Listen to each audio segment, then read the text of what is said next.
Umuntu w'umunyabwenge aba agomba kumenya igihe cyiza cyo kuvuga, akamenya n'aho agomba kuvugira. Abantu benshi batekereza ko kuvuga ijambo ryose, kuvuga icyo ubonye cyose, kuvugira aho ubonye hose no kugaragaza amarangamutima yose ari byo byerekana ubwenge, ariko ibyo ntabwo ari byo. Iyo bigenze gutyo utangira kubura icyubahiro cyangwa abantu bagatangira kugusuzugura, kandi iyo bagusuzuguye ushaka kugarura cya cyubahiro bitagishobotse. Rero biba byiza kubyirinda. Muri iki kiganiro tugiye kuba twarebera hamwe ahantu cyangwa ibihe 10 umuntu aba agomba guceceka, bityo bikamugira umunyabwenge. Murakaza neza kuri umuyoboro wa Ernest TV OG, njye ubategurira akanabagezaho ndi Ernest. Ntiwibagirwe gukora subscribe, gusangiza ino video bagenzi bawe no kuduha igitekerezo cyawe muri comment. Igihe cya mbere umuntu aba asabwa guceceka ni igihe uri kumwe n'abantu b'injiji. Iki ni cya gihe uzaba uri kumwe n'abantu ubona ko uri nko kubaganiriza cyangwa se kubagira inama y'ibyabagira akamaro, ahubwo ukabona aho kugira ngo bakunze bagatangira kuguseka.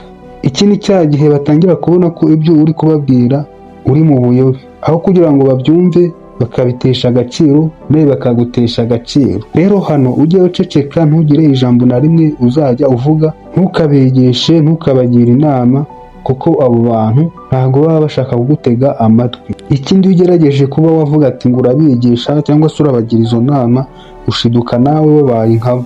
Uburyo bwiza bareke bagumane ubujiji bwabo, bakomeze babeho mu buzima bwabo. Igihe cya kabiri uba ugomba kuba utegetswe kuba ucecetse ni igihe nta bumenyi buhagije ufite cyangwa se nta makuru ahagije ufite. Niba nta bumenyi cyangwa amakuru ufite ku bintu ugiye kuvuga, byaba byiza kwicecekera. Iki ni cya gihe umuntu azaba ari gutanga ubumenyi ubona ko ari gupfundikanya ibyo ari kuvuga, kandi icyo gihe abo ari kubwira batangira kumubona nk'umuswa mu maso yabo, bityo bakanamutakariza n'icyubahiro yari afite imbere yabo.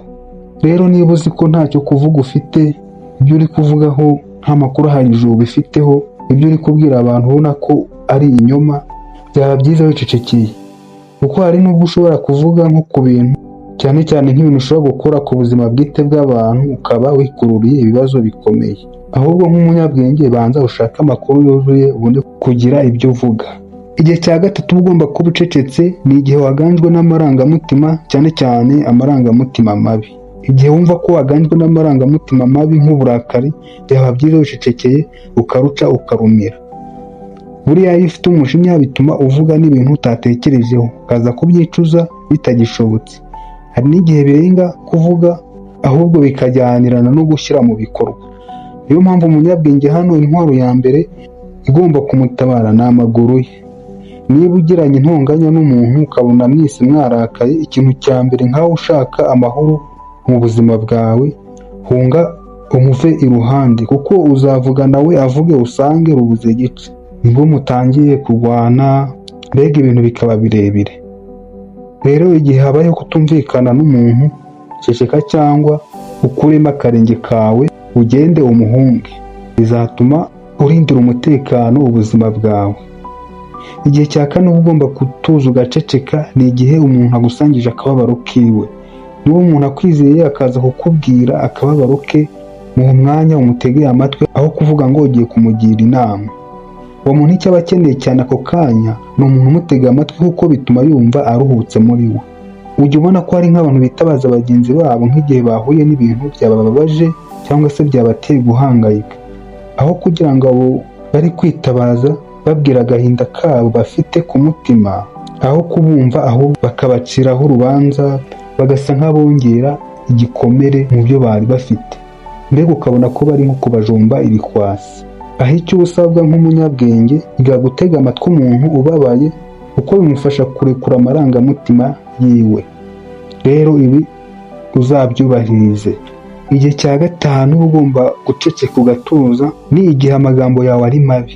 Igihe wumva ko amagambo yawe atari meza, jya uhitamo kwicecekera. Ntabwo ari byiza kuvuga ibyo ubonye byose cyangwa se ibyo wumvise byose. Niba urumva ko ibyo ugomba kubivuga, banza utekereze mbere yo kubivuga. Ahangaha uzasanga hari nk'abantu baba bumva yuko babwira bagenzi babo amagambo yo kubakomeretsa cyangwa se amagambo yo kubatesha agaciro, kandi ijambo ribi ubwiye mugenzi wabo rimeze nk'umuriro utwika icyo ushyikiriye cyose. Niyo mpamvu nimba hari icyo ugiye kuvuga banza ushyiremo ubwenge urebe ko icyo kintu nta ngaruka mbi kiri bwakuzanire. Igihe cya gatandatu uba usabwa gutuza ugaceceka ni igihe uri ahantu wasabwe guceceka. Aha ni nka cya gihe uzaba uri nko mu itsinda ry'abantu runaka, muri nko mu nama mwungurana ibitekerezo ku ngingo runaka, cyangwa se muri no mu ishuri cyangwa se n'ahandi hantu runaka, ugasanga wahawe amabwiriza yo ugomba kutagira icyo uvuga. Bitari ibyo wenda basanzwe bakuzi nk'umuntu ukunda kudiranja cyangwa se kuvuga ubusa. Icyo gihe iyo uri umuntu utazi gukontorora ururimi rwawe ngo wubahirize ibyo wategetswe, usanga wavuze kandi ukavuga n'ibintu bidafite ingingo, bigatuma utakarizwa agaciro kawe muri abo bantu. Rero ugomba kumenya ko niba uri ahantu wasabwe guceceka, byubahirize umenye ko ugomba kuvuga ari uko wahawe ijambo. Igihe cya karindwi ugomba kuba watuza ugaceceka ni igihe uzaba urimo winjiza amafaranga cyangwa ubukungu bwawe buri kwiyongera. Hari nk'igihe umuntu iyo yatangiye gutera imbere ku bijyanye n'amafaranga cyangwa ubutunzi runaka, atangira kugenda abwira uwo ari we wese ibijyanye n'iterambere rye, kandi abo ari kubwira usanga umubare munini baba batishimiye iterambere yagezeho. Ahangaha uba uri gushyira amabanga yawe ahagaragara, bigatuma uha inzira yoroshye abanzi bawe yo kukurimbura. Ntuzibeshye na rimwe rero kubwira abantu ibijyanye na konti zawe z'amafaranga uri kwinjiza cyangwa se iterambere uri kugeraho. Wenda nk'igihe uri gutera imbere muri bizinesi usanzwe uyikora ni urugero, cyangwa se ufite n'indi mishinga runaka uri guteza imbere, mbega ubukungu bwawe nyine ubona yuko hari urwego buri kuvaho buri kujya ku rundi. Icyo uba ugomba gukora no nk'umunyabwenge, ceceka, uhishe diru zawe zose zijyanye n'amafaranga. Niba ari n'abo ubwira, bwira ba bantu ubona ko wizeye ari inshuti zawe za hafi, cyangwa se ubona ko ari abantu bakwifuriza ibyiza. Igihe cya munani ugomba kuba ucecetse nk'umunyabwenge, ni cya gihe uzasanga abantu bari kwiganirira ibyabo. Iki ni cya gihe uzajya nk'ahantu ukabona abantu babiri cyangwa barenzeho bari kuganira ibintu byabo, wenda ugasanga n'ibintu by'amabanga bibareba nk'abo ku giti cyabo, wowe ukumva yuko wahita wivanga mu kiganiro cyabo, ugatangira kuvuga nta n'ijambo baguhaye, kandi ukavuga utazi n'ingingo bari bari kuganiraho. Ibyo babyita kwidumbukiza.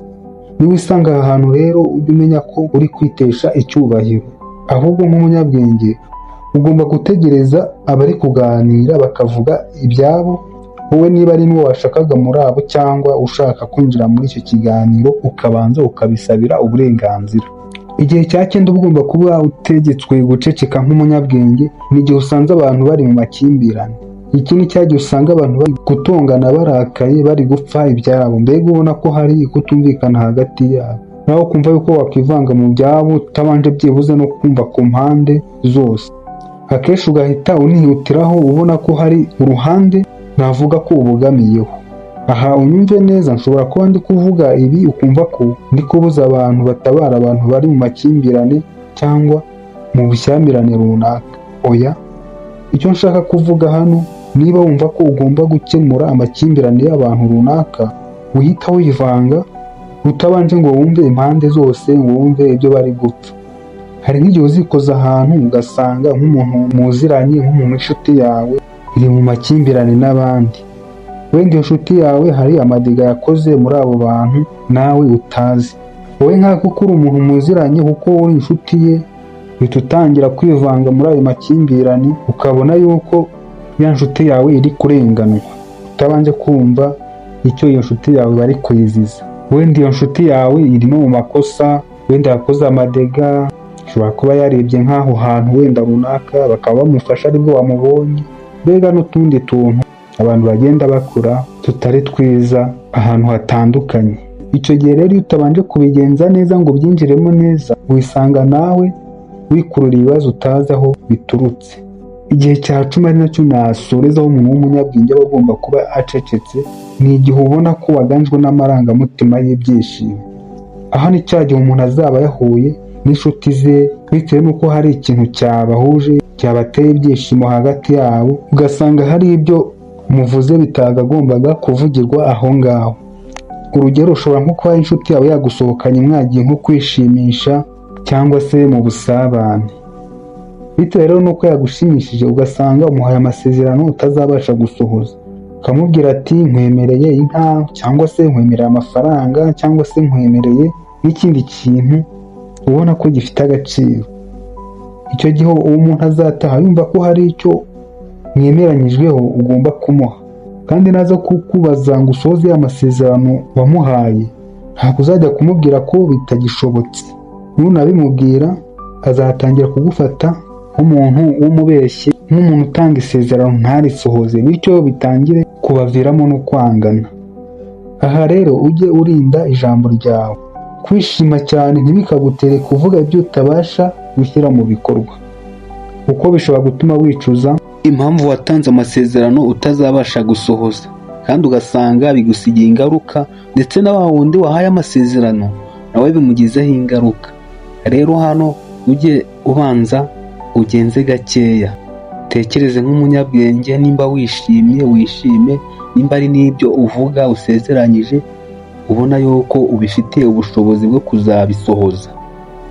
Ngicyo rero ikiganiro nari nabateguriye gikubiyemo ibihe 10 by'ingenzi umunyabwenge aba agomba gutuza agaceceka. Rero nawe niba ushaka umunyabwenge, ibi bihe ubimenye kandi ubishyire mu bikorwa. Wakoze rero we wakurikiye kino kiganiro. Niba kino kiganiro wagikunze, kora like, uduhe igitekerezo cyawe muri komenti ndetse n'inyunganizi. Ikindi, niba utarakora subscribe yikore kugira ngo ibiganiro nk'ibi tuzaducisha kuri ino channel ntibikagucike. Imana ikomeze ibarinde, tubonane mu bindi biganiro.